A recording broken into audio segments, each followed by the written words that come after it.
And now, it's time for another Dice Tower review with Tom Vasel. Today we're reviewing Redneckopoly garbage thingamabobber. Alright.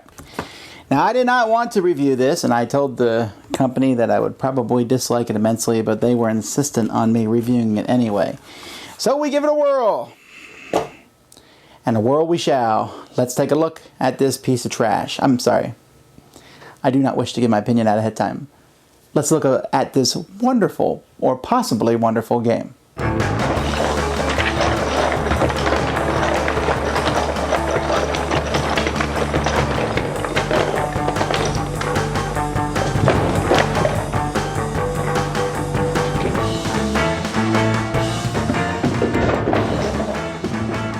Redneckopoly is a blatant ripoff of Monopoly that essentially has the exact same rules, as far as I can tell, with a few changes. For instance, when you roll dice, you double the roll. I think that helps make the game even longer, because you get to go around farther. And when you land on properties, which, this is... let's take a look at some of these properties, because this is where the humor of the game appears. You can see here that we have the Roadkill Bar and Grill next to the Southside Hoedown, next to Your Dog Ran Away. Well, that's where you pay $150. I don't know why you pay money when your dog runs away, but then Mullet Drive. But you'll notice that above all these are different colors of poo. Isn't that funny? Funny stuff. And there's Cracker's Spitting Contest and Sloppy Joe's Rodeo, and there's the Drunk Tank, which you can get thrown into. Essentially, the rules for the game are all the same, except they actually have money on free parking, which in this game is conveniently called Bar Fight. You go around and you will build trailers on your different properties that are then replaced by a double wide trailer, which apparently is as good or better than 4 trailers.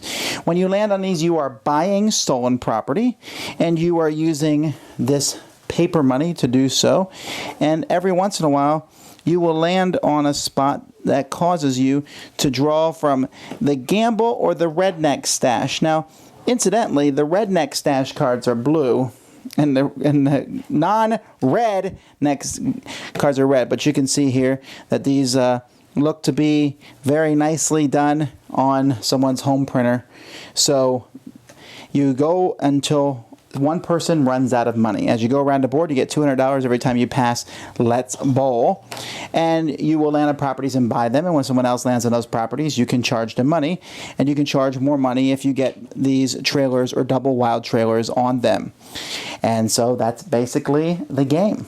I apologize if my rules were a little unclear. I assume most people know how to play Monopoly, and that's mostly the way this game plays. So let's start out by talking about the good things about this game.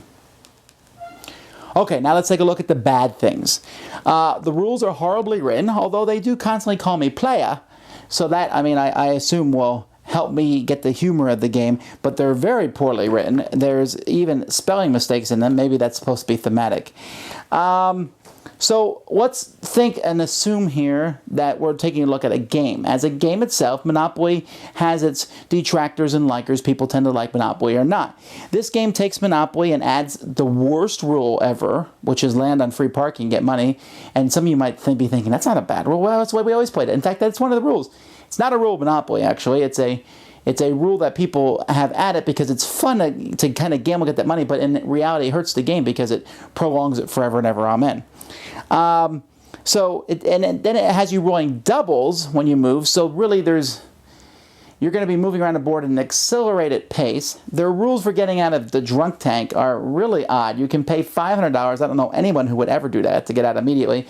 Or you pay $100 later on if you don't roll a 7. And you have to roll doubles 4 times in a row to get thrown there, which happens at a much considerably less pace than rolling doubles into 3 times in a row. The chance of that happened 1/6 less. Anyhow.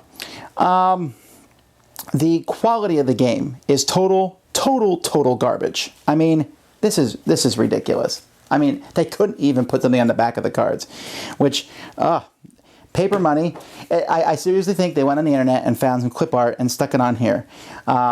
the double wide trailers. I mean, if you're going to put the effort into making a game that makes fun of rednecks and has that humor involved in it, then why not put the effort into it instead of basically using the same stuff that comes from Monopoly, and just instead of little greenhouses and red hotels, they have white and brown. I mean, why not make little trailers? There are companies that do things about rednecks and such that have, they kind of put the whole shebang into it, and that would make more sense. Here, the art is there. There's many things in this game that are going to be offensive to many people. And I'm sure they did that deliberately, but be warned. So what does that leave us? The game stinks. The components are trash. So what are we left with? Oh, well, we're left with what this game is aiming for, and that's the humor. It's not funny. It's not even remotely funny. It didn't even make me smile. Nothing on here. I'm willing to laugh. And there are games that I've trashed in the past because they've been funny, but after, the first play, the humor wears off on them. This wasn't funny on the first play, or even opening the box. Zero interest. This is what we do.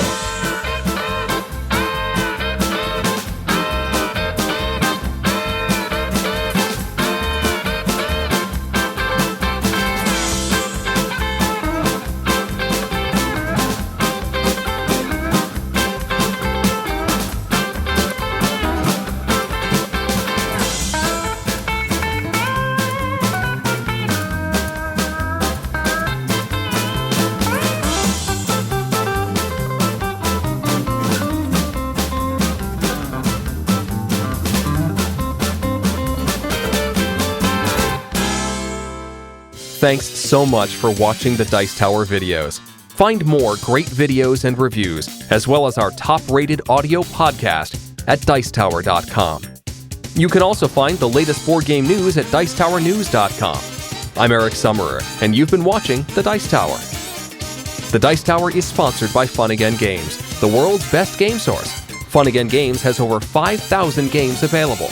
Check them out at funagain.com. Hey, shut the door!